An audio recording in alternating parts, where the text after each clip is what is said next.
England की राजगद्दी साल 1509 से लेकर 1547 तक हेनरी के हाथों में हुआ करती थी। राजा हेनरी की कई पत्नियां और एलिजाबेथ व मैरी नामक दो बेटियां थीं। इनमें से मैरी राजा की पहली पत्नी की बेटी थी। राजा हेनरी को मैरी ज़्यादा पसंद नहीं थी, इसलिए वो उसके साथ बुरा व्यवहार करते थे।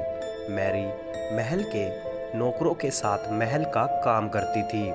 अगर मैरी कुछ कह भी दे तो राजा उसकी कोई भी बात नहीं मानते थे। सन 1547 में जब राजा हेनरी की मौत हो गई तो प्रजा की इच्छा अनुसार 16वीं शताब्दी के दौरान हेनरी की पहली बेटी मैरी को इंग्लैंड की राजगद्दी दे दी गई। वह इंग्लैंड की रानी बन गई। उस समय इंग्लैंड के हालात बहुत अच्छे नहीं थे। इंग्लैंड कैथोलिक और फॉरेन स्टेट इन दो धर्मों के बीच बट गया था। उस समय दोनों धर्म के लोगों के बीच जंग छिड़ी हुई थी। रानी मैरी चाहती थी कि पूरे इंग्लैंड में सिर्फ एक ही धर्म हो, लेकिन लोगों ने उनकी यह बात मानने से साफ इनकार कर दिया था। इससे नाराज़ होकर रानी ने उनकी बात ना मानने वालों को मौत की सज़ा दे दी थी। वह ऐसे लोगों को जिंदा भी जला देती थी। रानी मैरी की इस क्रूरता की वजह से इंग्लैंड के लोग उनसे नफरत करने लगे। ऐसा भी कहा जाने लगा कि रानी मैरी कुंवारी जवान लड़कियों के खून से नहाती थी।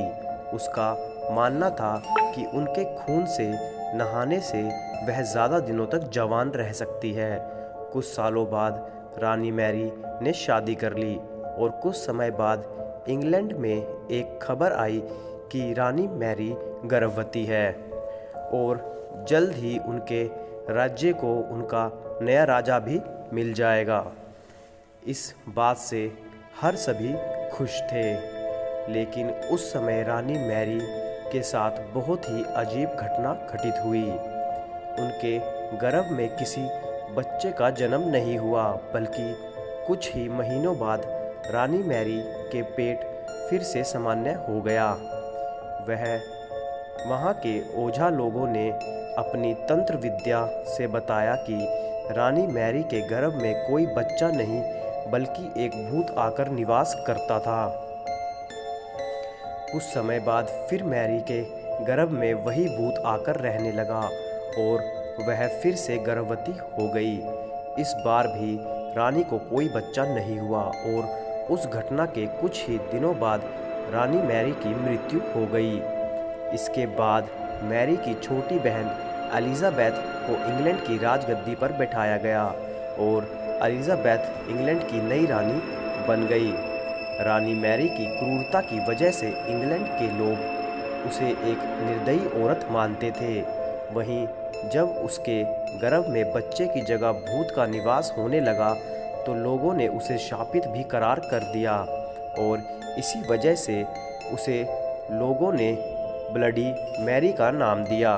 कहानी से सीख। ब्लडी मैरी की कहानी हमें यह सीख देती है कि अपने निजी विचारों व सोच को लेकर दूसरे लोगों पर दबाव नहीं बनाना चाहिए। शांति और करुणा से लोगों का ख्याल रखना ही मनुष्य का धर्म है।